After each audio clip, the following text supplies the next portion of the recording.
Ding, ding, ding. What? Ring, ring, ring. Hello. It's Abigail from BarTalk speaking. Ew. What up, motherfuckers? Welcome back for another episode of BarTalk Podcast.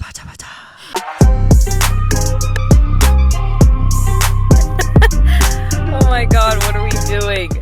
It's your host, Abigail, and your co-host, Tracey. Whoop, whoop. In the house. In the house. Master T. Tracey with a T, Abigail with an A, in case y'all were retards and know. It's very obvious. What's going on? And today we are going to talk about the pros and the cons of large group and small group training, because personal training gets a little cha-ching pricey. So some people want to do some group training, or they like hanging out with some buddies. And we're going to talk about the pluses and the minuses. Yeah, we're diving in deep today, and we're diving in fast because we got shit to do. Yeah. We got to go back to work. So we're going to make this shit quick. Yeah. Yeah. Well, okay, so I think we should start with large group training. Yeah. Because you run large group training. You train Flow CR, which is essentially your OCR/hybrid fitness racing training class. Yep. It's not necessarily for people who do fitness racing OCR. It's for anybody that really wants to just like challenge themselves, push themselves to the next level. Yeah. They don't want just like intro level group training. Weekend warriors. They are weekend warriors. Yeah. Yes. That's because like you do work all week, and you put in your work, and then you be a warrior on the weekend. Yeah. That's what they with call the liquor. With the liquor.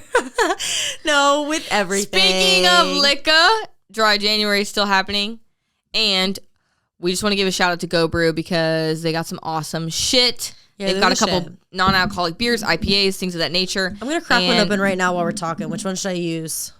Do the fruity. Oh, that one I heard is their award-winning one. Gold. Oh, it did get a gold medal. Best of craft beer. Okay, so it's called Sunbeam Pills. Sunbeam Pills. Are we going to get some ASMR in here? Yep. Wait, hold on. Ready? Oh. And with the spit in the face. Okay, we'll try it. Can I get a little sip? Yep. How's it? It was pretty good. Oh, it's good. Definitely stinging my eyeball, though. Yeah. I can tell you that. Let me try. I got that shit right in the eye. How was it? It's pretty good. Yeah, it's good. It's not heavy. IPA? Is that a beer? It's a brewski. It's a brewski. Yeah, I was going to say it's stronger than an IPA. Man, that shit burns. Your eyeball? Whew. Okay. Anyway. Yeah. Anyways, if you are wanting a non-alcoholic brewski, IPA, beer, Go Brew's really the shit. It's actually really cool. Yeah. Their company's pretty dope, and they got a lot of cool artwork and things on the back. They have attention to detail, and the attention to detail shows in the taste. Why was I going to say flavor? In the flavor. In the taste. It's actually not half bad. It's currently 4 p.m. and I'm drinking one of these guys casually, so. There's no alcohol. I know, but it's nice. But sometimes I'm just like, I'm not like a beer drinker, but I will drink this. Oh my God. Anyways, I think we have a discount code. BarTalk 10 gets you 10%. Facts. Yep. But we're going back to the group training. Right. Anyway, so Flocker, baby. So we're going to talk about kind of like give a little lowdown on what it is and what you do, and then we'll talk about, I think, benefits and drawbacks to each. Facts. So we talk about both of our training programs a lot, but we don't actually go like in depth. So I'm not going to like dive hardcore deep into it. I'll just like give a little overview of what we do, because we have everybody in the training program. Yeah. A lot of people see us and they see us go to races and they're like, oh, you guys just do Spartans or you just do DECA. And our gym is affiliated with DECA, so we do run DECA events. However, the whole program is just based off of people that want to be in the athletic realm, period. Like anybody can be an athletic body, that type of vibe. It is everybody that keeps each other accountable, lives by the community atmosphere, and just generally wants to be a badass. And they put in the work every day with themselves, with us as trainers and coaches. And they could do anything. We have marathon runners that are in our group. We have bowlers that are in our group. We got pickleballers. We got people that do Spartans, DECA, high rocks, like ultra marathoners, mountain biking, literally everything underneath the sun, you name it. But collectively as a whole, we do travel to events, and the most common ones are the Spartan, DECA, and high rocks events. So that's why everybody thinks that that's what we do. But it is a large group training. Sorry, I'm drunk. No, I'm just kidding. Guys, training. This is not non-alcoholic. Because it's groups of more, I would say small group training is like 5 or less. 5 or less. 5 or less. So it's considered large group training by 10 because we normally have like 18 people in a room. And it's a shit ton of fun. Like we are a group of unicorns. Like I am so beyond grateful for the amount of people that we have and to have all of those people be on one team and they get along and they treat each other like family. There's literally not a day that goes by they don't talk shit about each other, but also put in the work and keep each other accountable at the same time. It's just honestly a really great, safe space for everybody to be who they want to be and also work their asses off. And I think that's the beauty in our team, period. So it's really nice. It's good. But yeah, we got like 18 people in a room at a time. And we train 6 days a week. So holla, come join the squad. Holla. Yeah. So I think that the pros, some of them are pretty obvious in the description you gave, which is like you have a sense of community. Yeah. Right. 100%. Which is a lot of people, some people, that's all they really need. It's just like, I want to just be a part of something. And so I think that is something that you don't necessarily get from one-on-one or small group training. Yeah. Like they want to be something bigger than themselves. And not only is the sense of community so strong in what you do, but like just in your life in general. Like I cannot tell you how many times I've been going through something where I'm like, I can name 5 flockers that I can help me out with this specific thing because we are all so different. We have so many different talents outside of the gym and all different, jobs and just whatever your niche is outside of training. You have people that are there for you because they treat you like family. So community is huge, not only in what you do because of how supportive it is in your fitness life, but it's also huge in your personal life. And I think people don't necessarily recognize that because they're like, well, I don't really want people in my business and I don't want to be a part of a big group of, people. They get like super intimidated, but it really doesn't have to be that way. It's like such a blessing to have that many people care about you that you don't realize until you really need them or you need to lean on somebody or something. So it doesn't just have to do with fitness community. Yeah, for sure. And I think for those people, some people don't like large group training. And so that's why we have other options. But exactly. I think another pro is it's more affordable. Than small group and one-on-one, most particularly than one-on-one. So if you're like, I want to still work out, but I know I'm not going to do it by myself, then you have the ability to like be with a group, you build community, and it's very affordable. I think also another pro is it gives you a little bit of accountability. It's like having the friends that are like, bitch, where were you at class on Monday? Where were you on Wednesday? And you guys can kind of talk shit to each other and it's fun and it's like a joke, but at the same time you want to be there with everybody. And I think it gets to a point where you've built if you're in the right program, like you build enough of a community that you really just genuinely enjoy going. Right. It's personal as well. It's not just about the workout. So it's like I go and we work out, but also like we talk, we hang out, we have fun.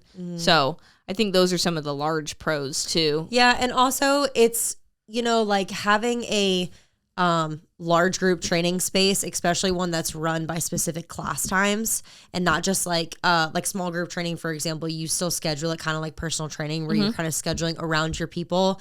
What we do is we have specific class times and it's like the only secure thing that is going to be there every single day. Yeah. And I think that that's really important for people because life is chaotic as shit. And so like something can happen in your relationship, like with, I don't know, your parents, your brother, your spouse, or like your house is burning, or like something will happen and your life is just an absolute mess. But you know that every single day at 5, 6, 7 a.m. or 5:30 p.m. we'll be there. And so you can show up at any one of those times and you know that you have like that hour of security that like doesn't go anywhere. Yeah.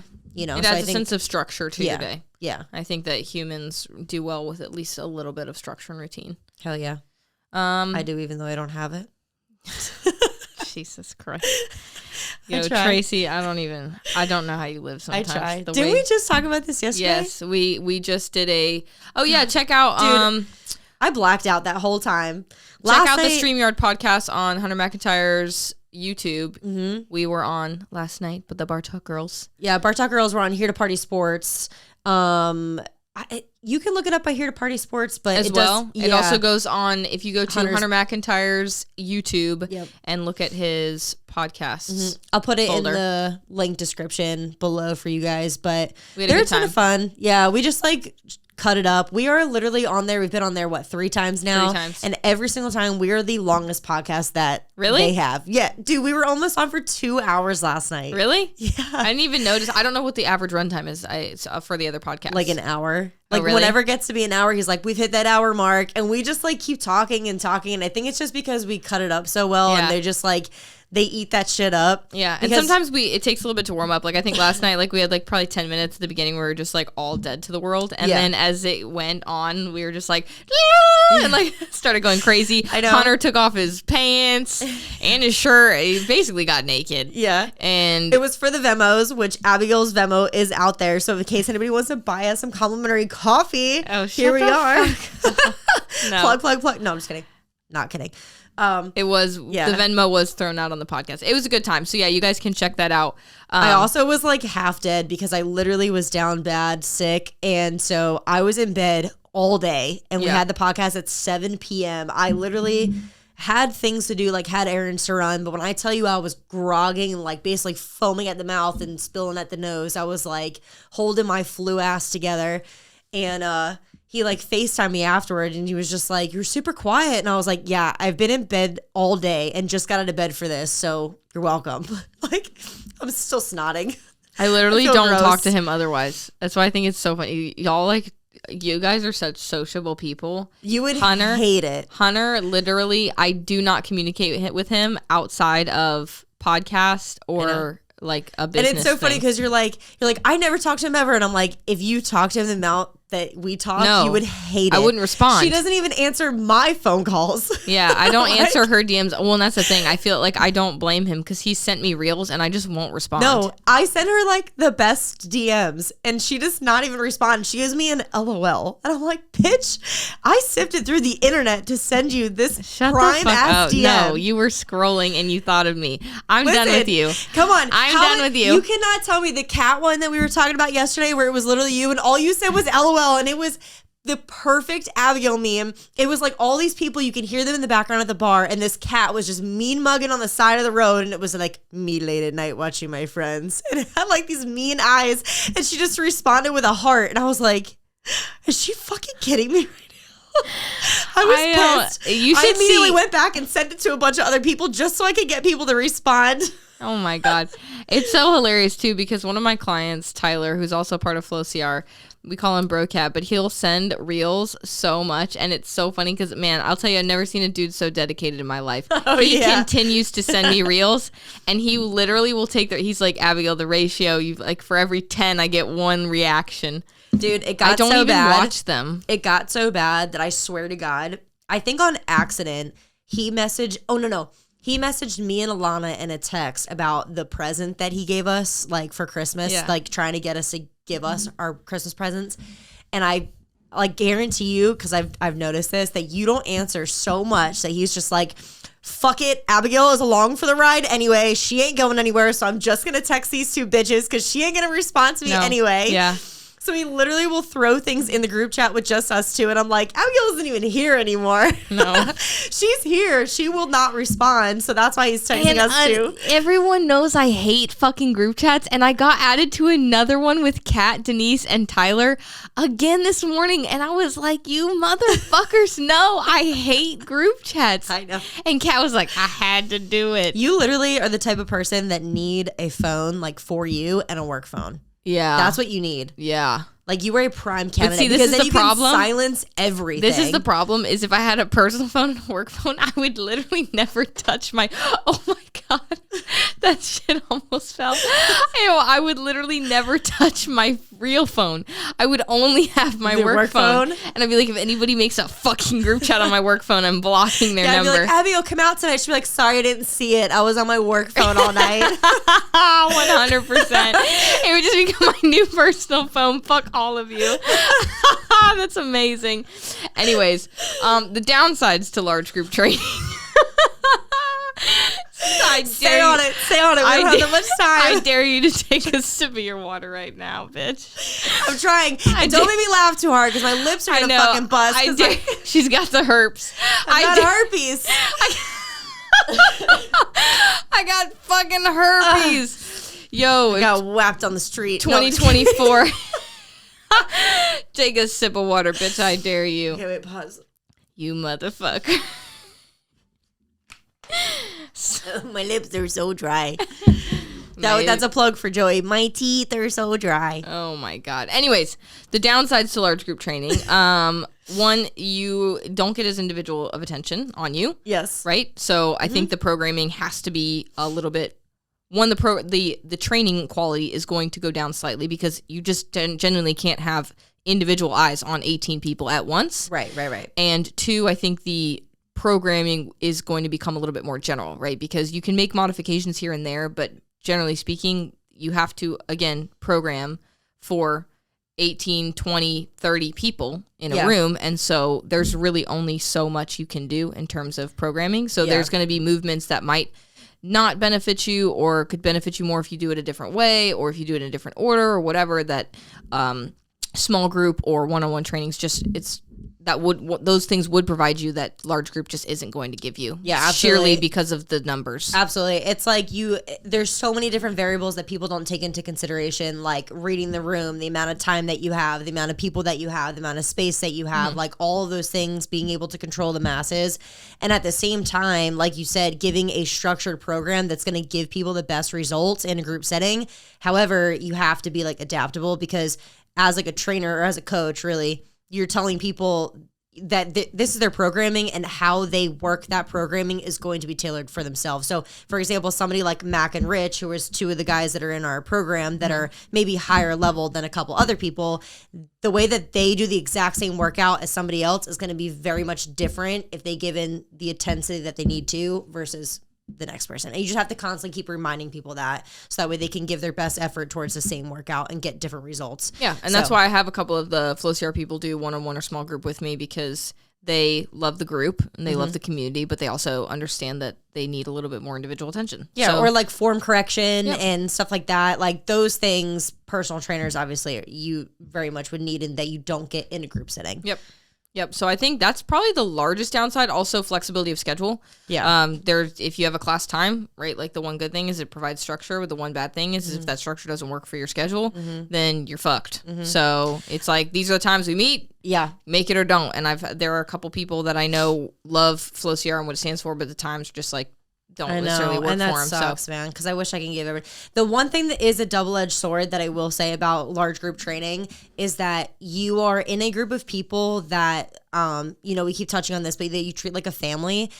And that is such a double-edged sword. One, because you get into a room of people and you have so much fucking fun. And two, sometimes you have so much fucking fun that you get nothing done. Yeah. And so a lot of times, like, it is one of those vibes where you could be having the shittiest day ever and you come into that classroom and your spirits are lifted. And maybe that's all you need for that day. But in terms of, like, genuine progression and results, you might not be getting everything that you need in that moment. Which, over life, like, I think that that's exactly what you need. But sometimes we got a lot of chatty Cathy's in the room. Yeah. So especially once Friday comes around and everybody's just, they're throwing a tantrum and they're coming a little bit late to class and they know we'll take them anyway and they're kind of like shooting the shit and messing around and we give them balance and core exercises and they're throwing the plyo balls at each other and just having a good time. It's kind of like, it's a little mini circus, but it's fun. Yeah.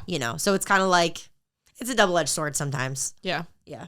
I think that's probably the major pros and cons list for large group training. Small group training, I think small group training is, I'm a little biased because I do more small group training, but I think you get the best like bang for your buck in terms of you're paying still significantly less depending on how large the group is, like 2 to 5 people. You're paying much less. Though. You're paying much less, but you can still have very, very close attention placed on you in the workout. The modifications, if they need to be made, are very easy, and they can be tailored very well to the individual client. I think that there's a little bit more flexibility, right? The only problem with small group training is that you're merging 4 or 5 people schedules together. And also the drawback is if you can't make it, you still get charged because you're a part of a group package. So you kind of have to sacrifice like, well, if I can't make this one, that's okay. Like flexibility of schedule is there because you're doing client versus trainer, just like you would one-on-one, but then you're also dealing with 5 different people versus one trainer. So it's like 5 different clients versus one trainer. Right, so it's 5 different, it's 6 different schedules. Yeah. So it's a little bit harder. Have you ever had people in, like, I know personally I would say in my group, I haven't had people ever express this, which, like, I'm very grateful for, and knock on wood. If anybody's listening to this and they feel otherwise, let me know. But nobody has ever expressed to us that we've ever paid attention to, like, more than one group or more than one person than anybody else. And I just think that that's honestly good on our part, because we're such community-oriented people, and that's what I feel like I do best, is kind of, like, just know everybody. But, like, from a training perspective, have you ever had a group of people that feel like you're training more than one person out of that group than anybody else? No, I don't think so. I think that I do a really good job at reading the crowd and being able to engage every single person, even the ones that don't necessarily ask to be engaged with. Yeah. And that still goes a long way, because everyone wants to be engaged with, and everyone needs attention. Also, like, everyone needs my eyes on them and feedback from me. Yeah. So it's like, even if I don't necessarily pay one person a huge amount of attention and we're conversing, like, they may be less talkative, I'm still constantly, like, watching them, providing feedback, because that's my job as a coach, right? Like, especially my young kids, like, I love them to death. They're like baby deer. So it's like every single one of them. It doesn't matter if you're the chattiest one in the room or you're the quietest one in the room. I'm giving each one feedback. I'm going to each person, because they constantly need to be corrected in terms of, like, hey, watch the knee. Hey, make sure you're opening the chest on this pull. Hey, I want you to go slower on that eccentric pull up. Like, WTF was that, bro? Like, what's like, good? you're still, like, pinpointing each person just differently. Yeah, and I'm still, like, trying to joke around with them and talk a little crap and have fun and engage with them. Yeah, I think they really have fun. It's hard to get 12-year-old boys to, like, want to come back to work out with a 23-year-old chick, you know? But I've done a good job thus far. So they keep coming back. Life. They keep coming back. Yeah. And I don't know what it is with, like, baseball, softball, but, like, dude, that community freaking, like, has gravitated toward me. Yeah. They found me. I did not find them. Keep killing it. Yeah. So I love all my youth athletes. But I think small group training is one of those things where, I'd say scheduling is probably the toughest. It's still a little bit more expensive too than large group training. But I would say room management too, only because, like, typically small group training has to do with the gym being open or in an open gym. So, like, you're constantly trying to be a part of, like, the actual open gym community as terms of, like, equipment and space and time. There's not a scheduled time for you to have a specific room. That's true. I would say that's more of a con for the trainer. Yeah. Which is, like, you have to be able to make do and think be able to adapt on the fly. Yeah, in the moment, because you may be used to going into, like, a back room, and then the back room's all of a sudden, like, full of people, and you got to go somewhere else and take your group elsewhere. So, yeah, being able to be on the fly or understand schedules throughout the day so that you're booking people at the right times where it's the most convenient or the most open. So that's definitely a con, especially more on the side of the trainer.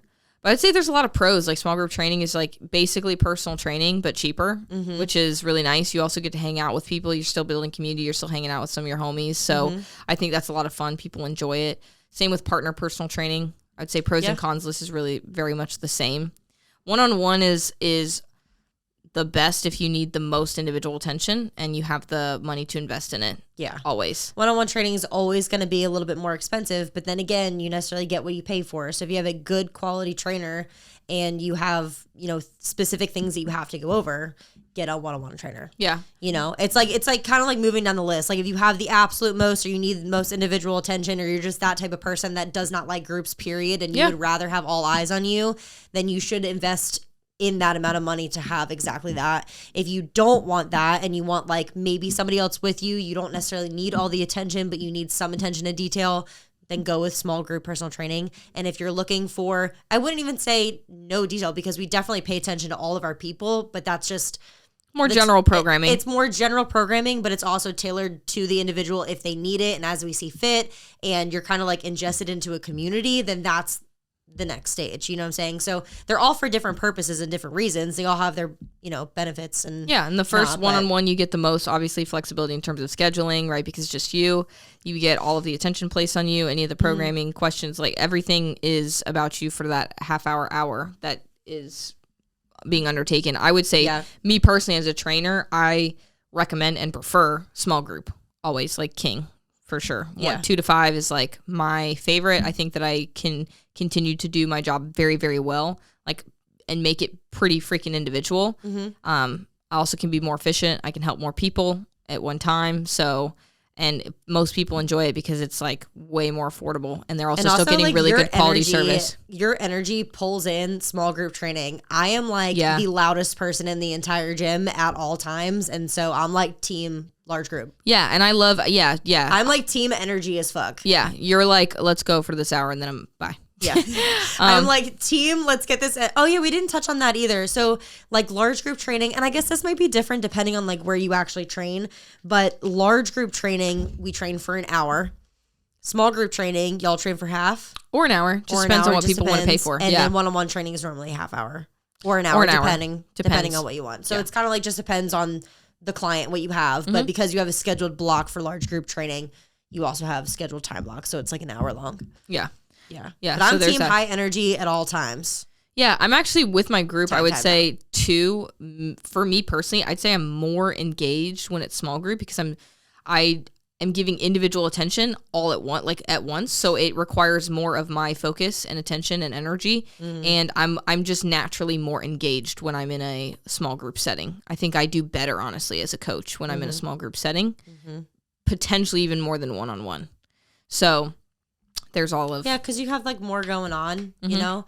I kind of feel that one-on-one, like if I'm being honest, the more that I train one-on-one, the more I think I can get in the minutia of it, and I get very engaged with my clients. I still really enjoy one-on-one. I have a lot of one-on-one clients that I love it. But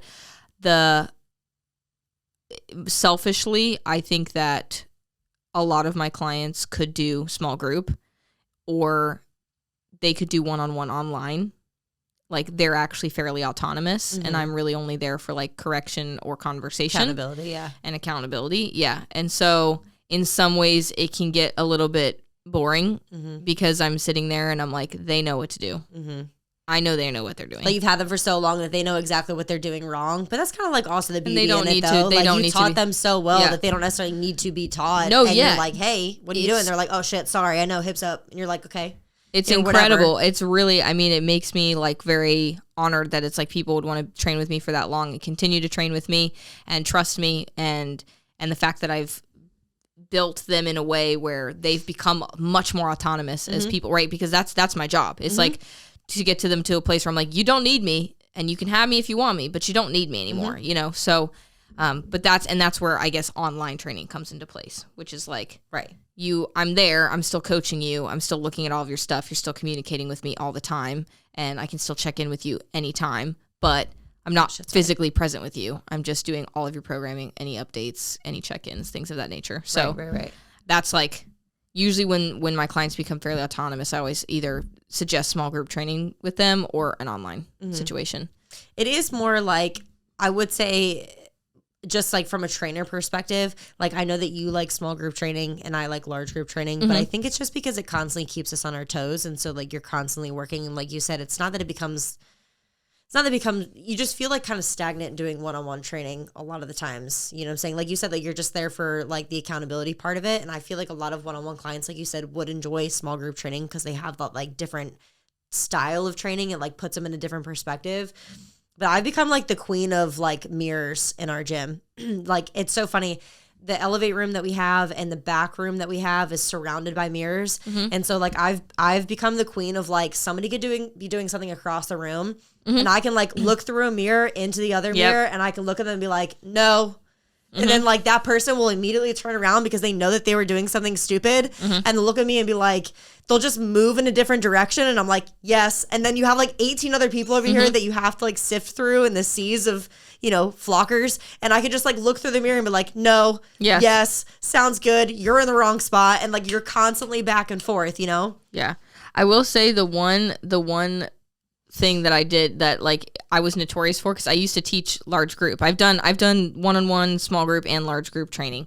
And when I used to teach classes, I would teach strength classes, and I was notorious for that. People would be like, every time they'd be like, how the fuck does Abigail see me? Yes. Like, do you have eyes in the back of your head? And it's because I would do that two mirror situation where I would be helping somebody. I'd be like, I need you to step down a little slower, like whole foot pressure. And then I'd literally like randomly, someone would be across the room and I'd be like, Stacy, if you don't fucking hinge, I swear to God. And they're like, dude, what if how did you? And I'm like, I don't even want to hear it right now. Stacy. The best is like when somebody does something stupid, or like let's say somebody, I don't know, they like fall off the monkey bars because they just didn't hold their dead hang long enough, and they like wait there for a second to like see if I saw them, and they know that I fucking saw them from across the room, so they'll like freeze in position in like a freeze frame, and they'll just like stare at me, and I'm like also staring at them through the mirror. Yeah. So it's why do I feel like all of these scenarios are just cat? 90% I feel like every single one of these scenarios this is one of the girls who I do small group training for, and also she's in the Flow CR program, and if she listens to this, you know the fuck what we're talking about.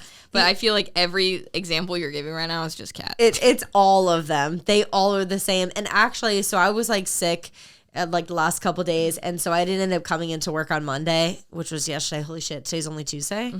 Yesterday, I don't know what is happening. And they gave Alana mad substitute teacher vibes. Like, and she is there all the time, busting her ass, and all of the flockers, they give me shit, right? Like, just on a daily basis. And so yesterday, they were being nice to her? No, they were giving her super substitute teacher vibes. Oh, like trying to take advantage of her? Fucking with the music. Yeah. Like, fucking with the workout. They weren't understanding what she was saying. They kept, like, miscalculating everything wrong. And so she was like, they were giving me hell. And then she was just telling me how they were fucking with the music and stuff. And so I texted the guys, and I was just like, yeah, I heard you guys gave Alana like substitute teacher vibes. And Max said something like, yeah, we were just making her tough. And Rich said, we do that every day. And I said, I'm pretty sure I have it down to a science where I give you one look and y'all quit. And that's exactly what I do, because Ian will be saying some off the wall shit, and I'll just like turn my head and like give him like the eyes, and I'll be like, okay. I'll just sit down and be like, okay, Trey, we got it. See, it's so funny because I, whenever I teach classes, either literally nobody shows up because they don't want to do my workout because they're all fucking terrified, or they show up and it is it's like substitute teacher drill sergeant vibes. Like, it's like, this is the fucking substitute we fucking hate. Damn it. Damn it! She's not the one with the rolly cart TV. Dude, and they all, no, hell no. I'm the one that's sitting there, and I'm like, you've been instructed to do 25 pages of book work, and like everyone, they walk in, and it's just like dead silent. They're like, what the fuck are we doing? And I give them the workout, and they're like, fuck. Because I write the workouts when I sub. And the workouts are really fucking good. So A, they're scary, and also B, Abigail's vibe is just constant RBF. I'm just intense. And so like everybody thinks I'm intense, and I think that they only think I'm intense because I'm loud as fuck. Abigail's intense because she comes in with RBF, and she's like, I hate all of you, and I hate Tracey for making me sub, but I low-key love all you guys, so that's why I'm here. Yeah, pretty much. And now I'm going to kill all of you. Because it's fucking 5 a.m. Yes, exactly. I fucking don't even know. Haven't even got my coffee yet. Yeah.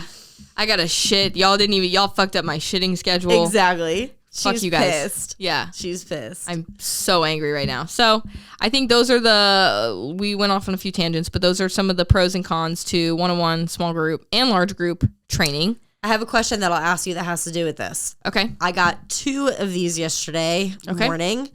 Both of them said that they wanted a personal trainer, but that they quote unquote didn't want to pay for a personal trainer.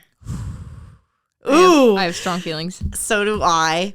And the only reason why I'm bringing that up right now is specifically because you have options that we're explaining. Yep. But also, the investment in your health is a different situation, a different story, maybe possibly. So you got about 5 minutes to dive into it until I do have to head back to work and teach and coach flockers at 5:30. I have a strong opinion about this. Actually, I want to say I am never going to dictate anyone's finances. Mm-hmm. I'm never going to say that anyone can or cannot afford anything.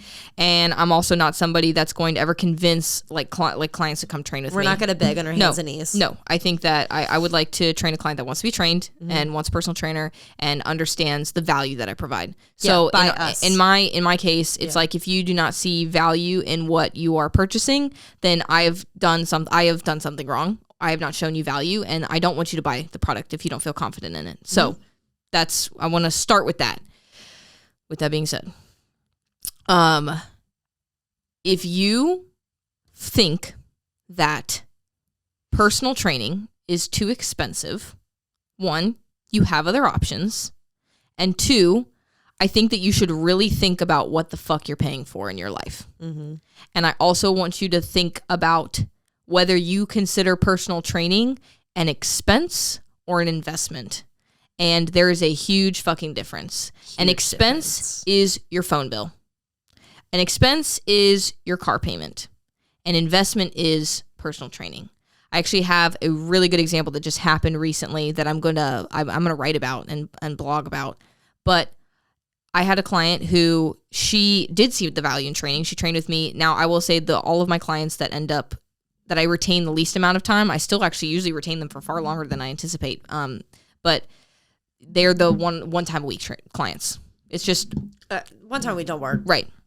I always recommend 2 to 3, but anyways. One time a week. So she loved training with me for a very long time, and then just got super stressed out with work. It was months that she was financially stressed. She cut a lot of things out, and then she just finally came to me and she's like, I don't want to fucking do this, but I really feel like I just need to freeze for a few months. Like, she didn't even cancel. She's like, I just need to freeze for a few months.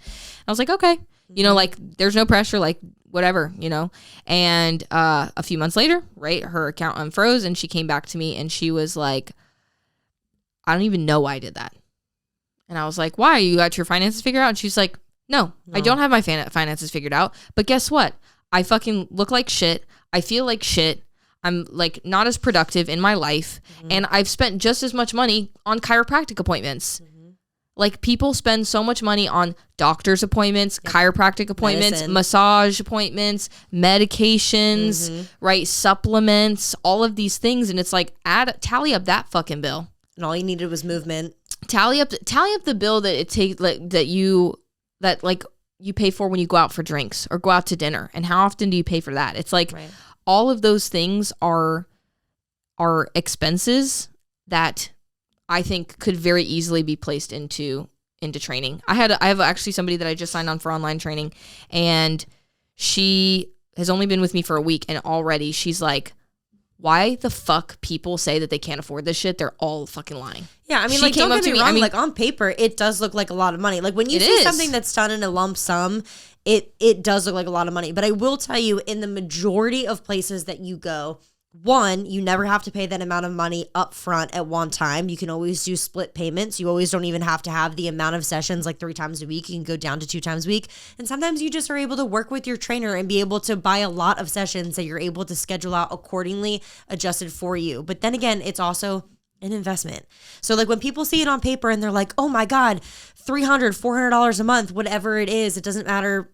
If it's $1,000 a month, it's like, is that amount of money going to allow you to be a better person, be able to take care of your body, have an accountability partner, give you nutritional guidance, allow you to literally come in when you don't have to fucking think about shit, and you're hiring somebody else to do the thinking for you, and all you have to do is show up and do the movements. Yeah, and That's all you have to do. You don't just pay for convenience. You don't just pay for accountability. You don't just pay for, hopefully, if you're if you're getting the right trainer involved, right? Very valuable advice, right? Actual, like, efficient progress.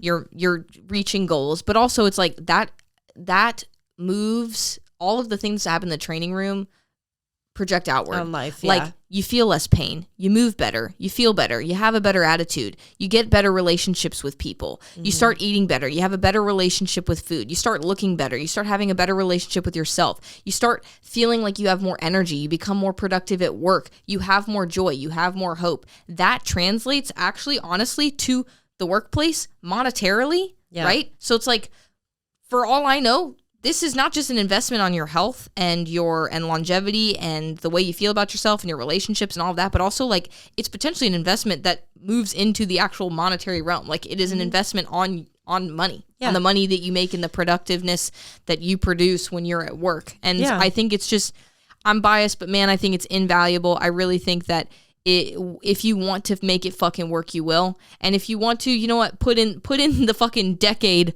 of learning that, like, I as a trainer have put in, go like, learn it. If you want, you know, if you like, want to do it yourself, then go ahead and but to me, it's like that ROI on is just not is not quite there. And I have a coach. Like, I pay for a coach. Yeah, I was just about to say, and it's like I cannot even, like, when I started paying for an online coach, it made me understand, dude, it made me understand the value of online training though so much more, because I was like, fuck, dude, the amount of stress and pressure that you don't have because somebody else has that burden for you is like unimaginable because you don't recognize what that does for you. Like, and one of the best compliments that I got was, it was piss freezing here in Florida. It was like 25 degrees last 2 days. Yeah. And one of my clients was just like, I was able to move all my plants inside and my back didn't hurt. Yep. And it's like, that is a daily task that you would never even know that it hurt you so much that you love your plants. You can't even move them inside without having your back be broken for days. But this season, you just pulled all your plants inside and your back did not hurt at all. Like, dude, that is like one of the best compliments you could ever receive. Dude, I almost started crying. I had a client and she had been to another trainer, was in pain, gymnastics all her life, was in pain, had to stop doing gymnastics because of pain, like 2 years, pain. Trained with me for a week. She's like, I don't feel pain. Yeah. And I was like, holy fucking shit. Like, this is so awesome. I have another client. She pitched 60 mile per hour, had a PR for like, and she's a sophomore in high school. That's awesome. Like I have clients, and the best, man, it's like too, like when my kids' parents come to me and they're like, we love you and we trust you. It's like, fuck, dude, that's and my kids like coming to see you. Like, they ask when they're going to see Abigail next. Like, hey, when am I going to go train with Abigail? It's like, that's it's a different type of vibe. Or it's also like the people that we have in our group, we have so many different ages or like so many different generations of people in our flocker group that a lot of them are parents, and they're like, I never thought that I would be able to run a fucking ultra. Yeah. Like at this age with this many kids, and here you are literally out running 20 miles with your friends. You're out doing a 10K on the weekends, no questions asked. You're out there in 25-degree weather with your friends at 7 a.m. on a Saturday morning running a 5K. Like, never in your life did you think that you could start your fitness journey at the age of like 40, 50, 60, and here you are. Because you're investing into something that is greater than yourself, and that you literally just dump all of your eggs into another person's basket, and you're like, take all the bullshit for me and teach me how to do it. And we're like, okay. Yeah. You know, so like, that's why I call my training alchemical training, man. It's like being the alchemist of your own life, like finding the gold within yourself, like uncovering things that like you never thought were possible before. Yeah. And having a coach to like help with that alchemical transformation. It's like, and I know that person that asked me that question, 2 people and probably more in the future are going to watch this. And so I specifically didn't answer you. So here you go. Okay. Sorry if I shit on your whole parade, but figure it the fuck out. That's how I feel. It's the honest truth. It's like, we're biased because we are in this line of work, but like we wouldn't be doing this podcast if we didn't like shoot you straight. Like, just because we're in this line of work doesn't mean we're not going to be 100%. And that's one of those things that's like, we're not here to bullshit around. Like, just because we're trainers and you don't, if you don't want to be with us and you don't like my program, I'm going to look at you in the face and be like, hey, my program's not for you. Yeah. If you don't want to be here and you don't want to be a part of the athletic realm, a part of this group of unicorns, I'm sorry, you're missing out. We're a shit ton of fun, but you also don't have to be here. And I'm not going to go home and cry at night. Nope. And I'm not going to beg on my hands and knees for you to stay here. However, if you are going to tell me that you know for a fact you need an accountability partner, you know for a fact you need a trainer because you need some individual help and assistance, but you don't want to pay for it, I'm going to be like, maybe lay out all of your bills, see which ones you pay McDonald's and extra this and that for, and just you hit him with the Mickey D's rip, bro. Yeah. Come out and pay for training instead. Yeah. I don't know. And that's on period. Anyways, we got to go. We'll see you again next week. BarTalk, peoples, you're awesome. Bye. Like, comment, subscribe. Love you. Bye. Hello?